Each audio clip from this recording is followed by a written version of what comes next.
कपड़े पर च्युइंगम चिपक गया है, रुको उसे खींचो मत। ज्यादातर लोग च्युइंगम को जोर से खींचने की गलती करते हैं, लेकिन इससे च्युइंगम और ज्यादा कपड़े में फंस जाता है। इसके बजाय फ्रीजर से एक आइस क्यूब निकालो और उसे च्युइंगम के ऊपर रख दो। अब लगभग 2 मिनट तक वेट करो। जैसे ही गम ठंडा होता है वो सख्त हो जाता है और कपड़े पर अपनी पकड़ छोड़ने लगता है।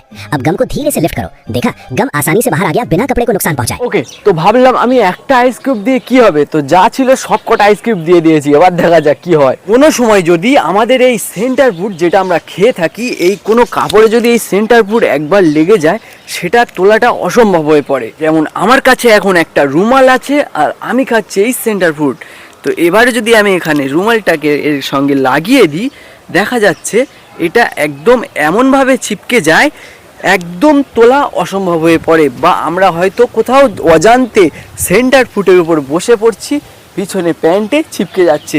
তো আজকের এই ভিডিওতে তোমাদের দেখাবো এই সেন্টার ফুটকে একদম ভালোভাবে পরিষ্কারভাবে আমি এই রুমাল থেকে আলাদা করে দেখাবো। ভিডিওটা দেখে তোমাদের অবিশ্বাস্য লাগতে পারে, কিন্তু আমি এটা ট্রাই করতে চলেছি। সকাল থেকে বিকেল হয়ে গেছে, কারণ বরফটা না থাকায় আমার বরফটা জমানোর দরকার ছিল, তার জন্য এত দেরি হয়ে গেল।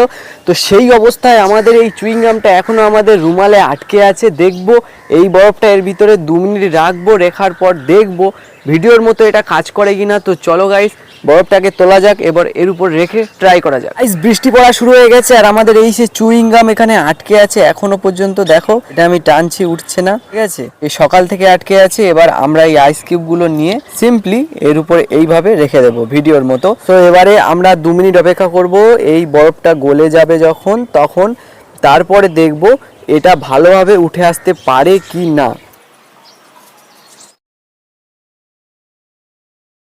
ওকে, তো ভাবলাম আমি একটা আইস কিউব দিয়ে কি হবে, তো যা ছিল সবকটা আইস কিউব দিয়ে দিয়েছি। এবার দেখা যাক কি হয়, ঠিক আছে। দেখো সবকটা আইস কিউব দিয়ে দিয়েছি। তোমরা নিচে কমেন্টে বলো, নিচে তাড়াতাড়ি কমেন্টে বলো, ভিডিওটা দেখার আগে, শেষ দেখার আগে নিচে কমেন্টে বলো এটা সত্যি কি হবে, কনফার্ম কাজ করবে কি করবে না। গাইস, প্রায় 10 মিনিট কমপ্লিট হয়ে গেছে। এবারে আমি আর সহ্য করতে পারছি না, তার জন্য দেখা যাক এটা তুলে। এতগুলো বরফ জমতে অনেক, মানে এতগুলো বরফ তোমার গলতে অনেক টাইম লাগবে, তার জন্য চলো গাইস তুলে ফেলা যাক। 2 মিনিট বলেছিল, আমি সেখানে 10 মিনিট রেখেছি, দেখা যাক। আর একটা বরফ রেখেছিল, আমি সেখানে অনেকগুলো বরফ রেখেছি, প্রায় 10-12টা বরফ তো রেখেছি কিনা, আদৌ ওটা উঠছে কিনা। তো দেখার আগে ভিডিওতে একটা লাইক দিয়ে দাও, আর চ্যানেল নতুন এসে থাকলে চ্যানেলটিকে সাবস্ক্রাইব করে দাও এইরকম নতুন নতুন এক্সপেরিমেন্ট এবং লাইফ হ্যাকস জানার জন্য।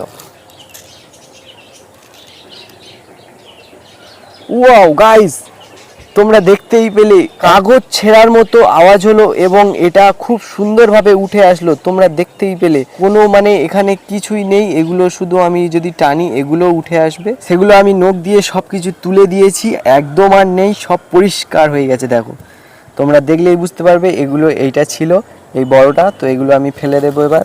তো তোমরা দেখো এখানে রুমাল পুরো একদম যেরকম ছিল সেরকম হয়ে গেছে।